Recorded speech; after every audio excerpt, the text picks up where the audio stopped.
జగ్గయ్యపేట పట్టణంలోని మిట్టగూడెం ప్రాంతంలో ఉన్న జిల్లా పరిషత్ ఉన్నత పాఠశాల గర్ల్స్ హైస్కూల్లో 80వ స్వాతంత్ర దినోత్సవ వేడుకలు ఘనంగా నిర్వహించారు. ఈ కార్యక్రమానికి Jaggayyapeta MLA TDP polit bureau సభ్యులు శ్రీరామ్ రాజగోపాల్ ముఖ్య అతిథిగా హాజరై జాతీయ జెండాను ఆవిష్కరించారు. అనంతరం జాతీయ గీతాన్ని ఆలపించి స్వాతంత్ర సమరయోధులకు నివాళులర్పించారు. ఈ సందర్భంగా ఎమ్మెల్యే మాట్లాడుతూ దేశ స్వాతంత్ర్యం కోసం ఎందరో మహనీయులు ప్రాణత్యాగాలు చేశారని, వారి త్యాగాల ఫలితంగానే స్వేచ్ఛా వాయువులు పీలుస్తున్నామని చెప్పారు.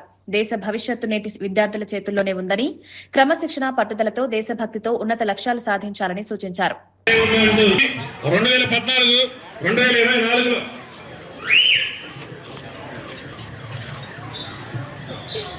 2009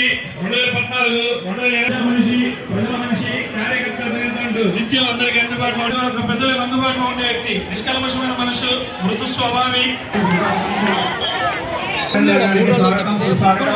కుమార్ గారికి, సీతమ్మ గారికి,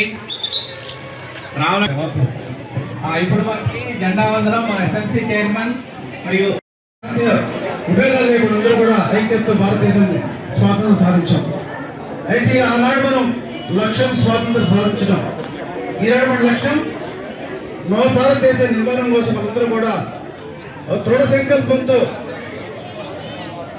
భారతదేశాన్ని విజన్ 2047 చెప్పి ప్రధానమంత్రి నరేంద్ర మోడీ గారు ఏదైతే కోరుతున్నారో, స్వర్ణ భారత స్వర్ణాంధ్రప్రదేశ్ కోసం మనందరూ కూడా కృషి చేయాల్సిన అవసరం ఉంది. ప్రత్యేకంగా విద్యార్థులు, యువత, ప్రత్యేకంగా ఉపాధ్యాయులు అందరూ కూడా మనందరి బాధ్యత.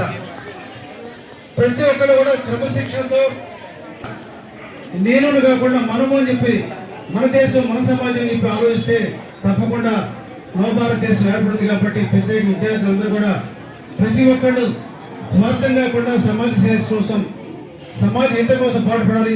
ప్రత్యేకంగా ఉపాధ్యాయుల సోదరులు కూడా నా రిక్వెస్ట్ ఏంటంటే, పిల్లలకు లెసన్స్ ఏ విధంగా చెప్తున్నామో, మార్కులు ఏ విధంగా వస్తాయో, మంచి మార్కులు సాధించి ఎంత ఉద్యోగాలు చెప్పాలనుకున్నామో అదేవిధంగా ఉత్తమమైనటువంటి విద్యార్థులు తయారు చేసి ఉత్తమమైన పౌరులు తయారు చేసే బాధ్యత ప్రత్యేక ఉపాధ్యాయులలో ఉంది. ఎందుకంటే చిన్న వయసు నుంచి